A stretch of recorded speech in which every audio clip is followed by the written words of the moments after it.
데살로니가 교회는 사도 바울이 매우 칭찬했던 성도들이었습니다. 데살로니가 1장에 보면 사도 바울이 칭찬하기를 1장 2절에서 우리가 너희 모두로 말미암아 항상 하나님께 감사하며 기도할 때마다 너희를 기억함은 너희 믿음의 역사와 사랑의 수고와 우리 주 예수 그리스도에 대한 소망의 인내를 우리 하나님 아버지 앞에서 끊임없이 기억함이니 하나님의 사랑하심을 받은 형제들아 너희를 택하심을 내가 아노라. 그러면서 사도 바울은 데살로니가 성도들에게 편지를 보내는 인사말에서 데살로니가 성도들에게 너희가 하나님 아버지에게 택함을 받았고 교회를 위해 복음을 위해 수고하고 사랑하며 그 믿음의 인내를 내가 안다. 그것을 기억한다. 그래서 너희를 위해서 내가 항상 기도한다고 사도 바울이 데살로니가 성도들에게 편지하고 있습니다. 이 편지는 사도 바울이 디모데에게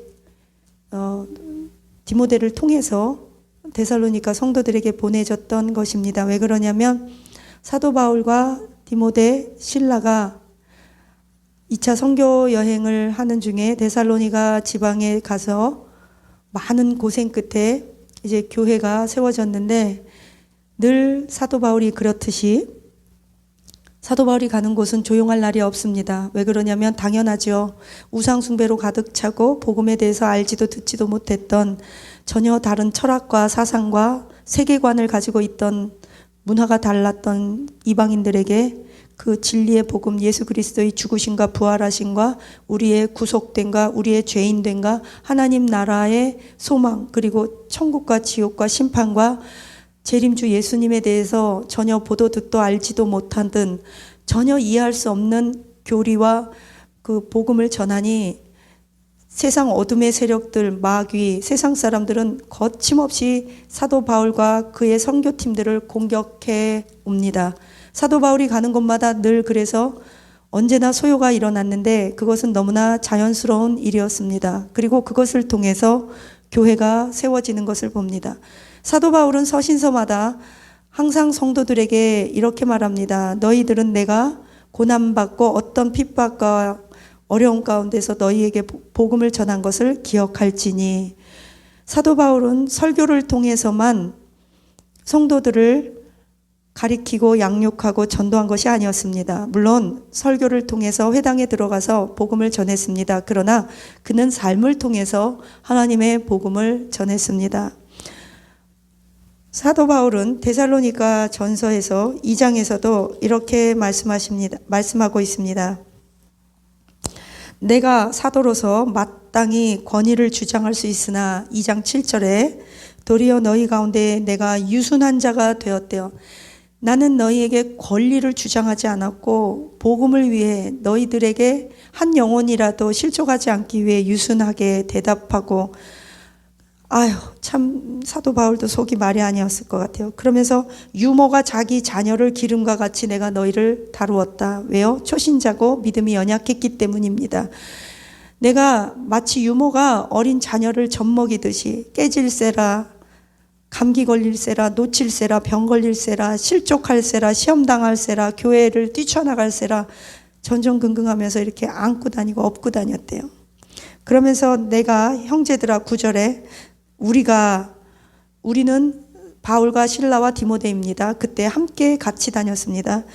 우리의 수고와 애쓴 것을 너희가 기억하나니 너희 아무에게도 우리가 폐를 끼치지 않게 하려고 우리는 밤낮으로 일하면서 너희에게 하나님의 복음을 전하였느라. 사도 바울이 밤낮으로 일했어요. 무엇 때문에? 먹고 살기 위해서.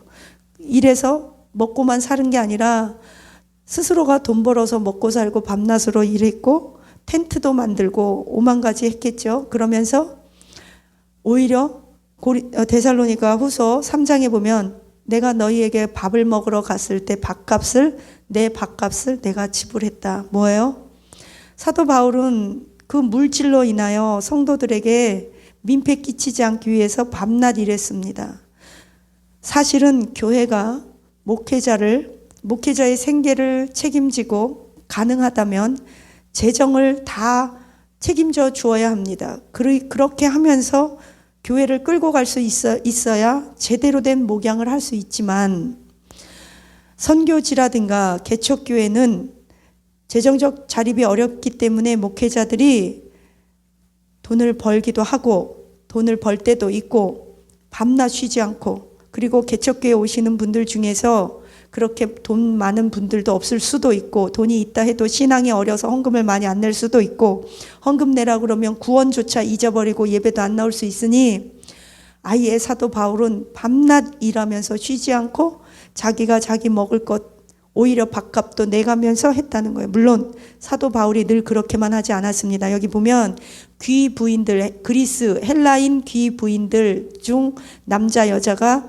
복음을 듣고 믿었고, 예를 들면 자주장사 루디아 같은 자들과 귀부인들, 그런 사람들이 사도 바울에게 선교 헌금을 많이 보냈던 것을 우리는 알 수 있습니다. 고린도 전후서만 보아도 사도 바울은 고린도 교인들에게 헌금 미리미리 준비해라. 내가 간 다음에 걷지 말고 헌금 준비해서 그 선교헌금 가지고 예루살렘에 가고 사도 바울 선교팀들이 쓸 수 있도록 하라고 권면하기도 했습니다.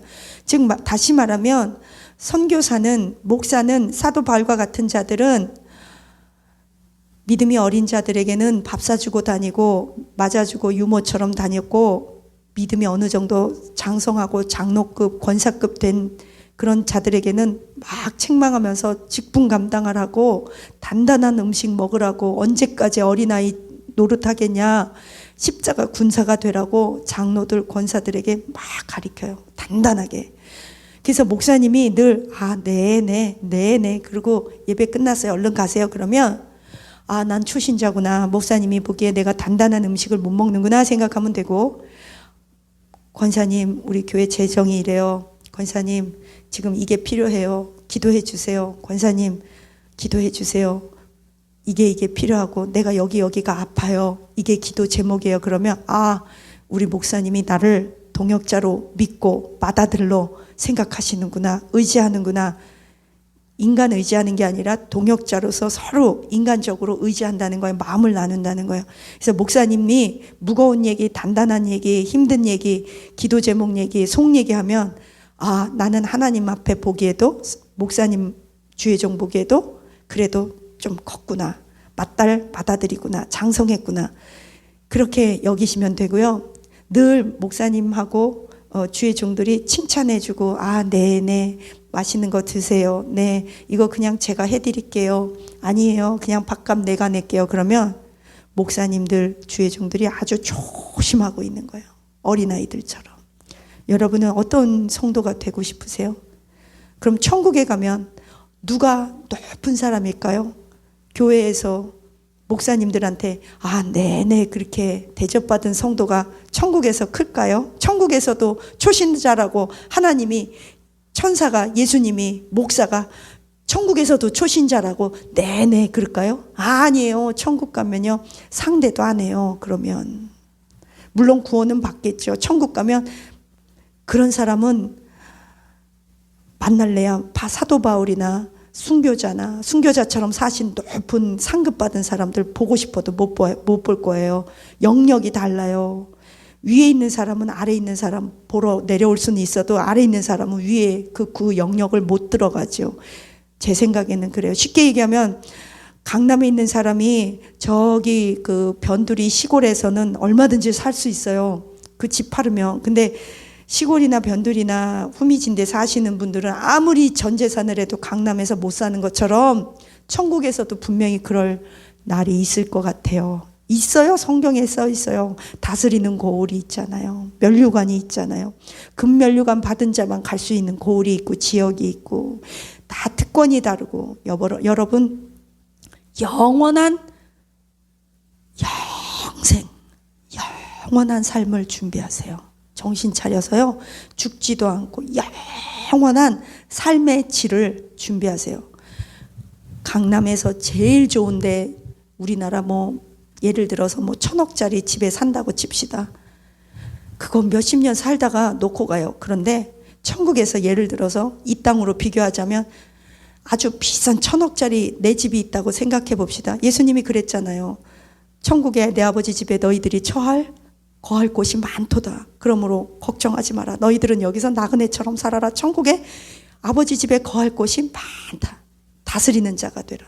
그러면 천국에서는 한번 딱 삶의 질이 정해지면 거긴 부동산 투기도 없고 분양도 없고요. 거기는 이사도 안 가요. 이사도 못 가요.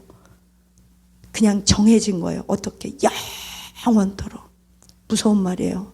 지금 여러분들이 이 땅에서 어떻게 사느냐에 따라 하나님은 여러분 한 사람 한 사람의 영원한 삶을 결정 지어버리는 거예요. 그때는 이사 못 간다니까요. 면류관 더 없어요. 기회가. 지금 면류관 준비하시고 지금 천국을 준비하시고 지금 다 죽음 이후를 준비하셔야 돼요. 노후 대책 잘해냈냐고 물을 때가 아니에요. 물론 물어야 돼요. 노후 대책 20년 30년을 비참하게 돈 없이 몸도 아픈데 이빨 빠져서 사는 거 힘든 거예요. 그러나 그거보다 더 힘든 게 있어요. 영원한 천국에 가서 초신자는요, 그때는 이제 예를 들면 그때는 오히려 천국 가서 예배 드리면 그 사람이 주보 접어야 되고 그 사람이 교회 화장실 청소해야 되고 그 사람이 우리 식탁 놔야 되고 그 사람이 우리 컵 갖다 줘야 되고, 그냥 예를 들자면이에요. 진짜 그런다는 게 아니에요. 천국 가서 천군 천사가 우리 시중 들어가지고 우리 컵 갖다 주겠죠. 우리 시중 들겠죠.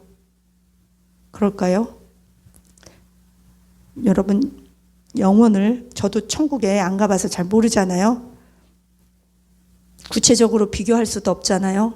그런데 원리적인 것을 굳이 비교하자면 분명히 차등이 있어요. 평등하지 않아요. 공정해요. 그러니까 하나님 천국 준비하셔야 돼요. 오늘 데살로니가 전서에 보면 사도 바울이 이렇게 말해요. 사도 바울은 19절, 2장 19절에 우리의 소망이나 기쁨이나 자랑의 면류관이 무엇이냐? 그가 강림하실 때 우리 주 예수 앞에서 너희가 우리의 면류관이 아니냐? 너희는 우리의 영광이요 기쁨이니라. 뭐예요? 데살로니가 성도들아, 너희는 우리의 기쁨이요 영광이라. 성도들은 목사님의 영광이요 기쁨이며 성도는 자녀들과 교회와 목사님 섬긴 것이 영광이요 기쁨이며 기쁨의 면류관이 됩니다. 이 빌립보에서도 굉장히 사도 바울은 데살로니가 전서를 이해하려면 사도행전 17장을 알아야 되거든요. 사도행전 17장에서 보면 사도 바울이 굉장히 고생을 많이 했어요. 처음에 사도행전 16장 빌립보 교회에서 루디아도 만나고 점치는 여자 고쳐주고 감옥에 갇혀서 그냥 갇힌 게 아니라 쇠사슬에 묶이고 그렇게 갇혀서 간수의 가족들이 구원받고 그래서 세워진 게 빌립보 교회예요. 그리고 빌립보 지역을 떠나서 도착한 게 데살로니가 지역입니다. 그 데살로니가 지역에서 있었던 일이 무엇이에요? 사도행전 17장이에요. 그래서 데살로니가 전서랑 사도행전 17장이랑 같이 이렇게 연관지어서 읽어보면 편해요. 그러니까 이해가 가요. 데살로니가 교회는 어떤 배경에 세워졌냐면 바울, 실라, 디모데가 가가지고 회당에서 사람들을 많이 가리켰어요. 그랬더니 유대인들이 그 바울과 실라 이 사람들을 길거리에 깡패까지 불량한 사람들을 동원해가지고 사도행전 17장 5절에 보니까 유대인들이 시기하여 자기의 어떤 저작거리에 어떤 불량한 사람들까지 떼를 몰아서 데리고 와서 소동치고 그래서 사도 바울을 잡아서 죽이려고 막 난리치니까 야손이라는 사람이 자기 집에 사도 바울과 선교팀들을 숨겨줘요. 그러니까 이 유대인과 불량배들이 또 찾아가서 야손과 그의 가족들을 또 관원들에게 넘겨주자 야손이 보석금을 내고 풀려납니다. 그리고 데살로니가에서 이렇게 복음 전하다가 결국 이 사건을 계기로 사도 바울 팀은 도망가서 베레아로 도망갑니다. 그 베레아에서 또 가리켜요. 그 베레아에서 생각해 보니까 사도 바울이 또 여러 가지 그때 생각해 보니까 14절 디모데가 보니까 형제들이 곧 바울을 내보내어 바다까지 가게 되어 실라와 디모데는 아직 거기 머물러 있더라. 거기는 베레아예요. 그러니까 베레아에서 사도 바울만 도망 나오고 실라와 디모데는 베레아에 두었어요. 그러니까 실라, 디모데, 바울은요 아주 긴밀한 선교팀 한 팀으로서 오만 죽을 고생을 사도 바울과 함께 했던 자들이에요.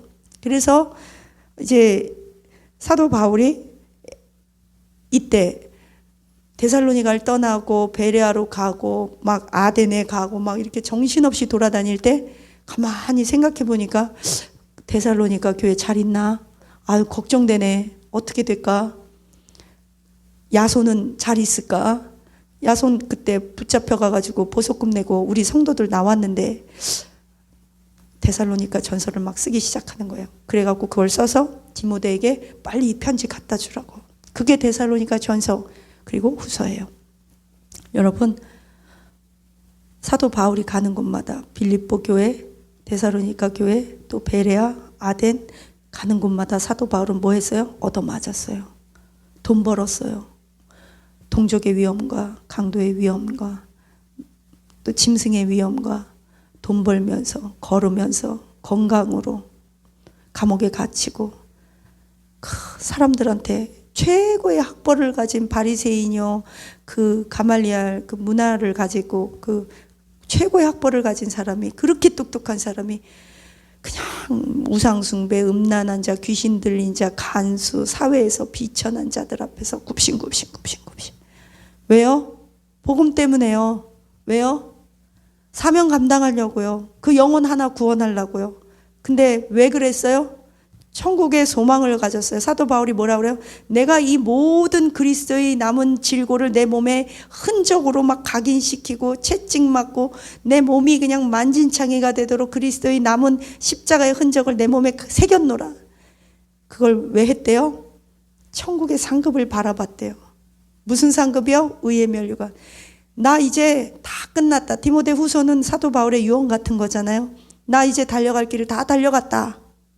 이제 나 끝났다 이거예요. 나 사명 끝났다. 나 이제 죽는다. 나 이제 이 고생 안 해도 된다. 나 천국에 가면 나의 의로우신 재판장 예수님이 나를 위하여 의의 면류관을 준비해 놨다. 이것은 나뿐만이 아니라 예수님의 재림을 사모하고 예수님의 재림을 준비하는 너희 모두도 동일한 의의 면류관을 예수님이 준비해 놨으니 너희도 나처럼 달려갈 길 다 달려와라. 나는 내 주 예수의 그리스도의 복음을 증거하는 일에 내가 조금도 나의 생명을 귀한 것으로 여기지 아니하노라. 끝나요. 사명 곧 끝나요. 천국 가야 합니다. 상급 받아야 합니다. 영원한 영생을 준비해야 합니다. 영생의 천국에 가서 더 이상 저도 선교사라고 목사라고 굽신굽신 안 해도 되고 얻어먹지 않아도 되고 오해받지 않아도 돼요. 여러분도 마찬가지겠죠. 기도합니다. 하나님 진리에 목마르게 하옵소서. 옳은 말 좋은 말 많이 한다고 옳은 사람 좋은 사람 의로운 사람이 아닙니다. 진리의 편에 선다고 진리의 사람이 아닙니다.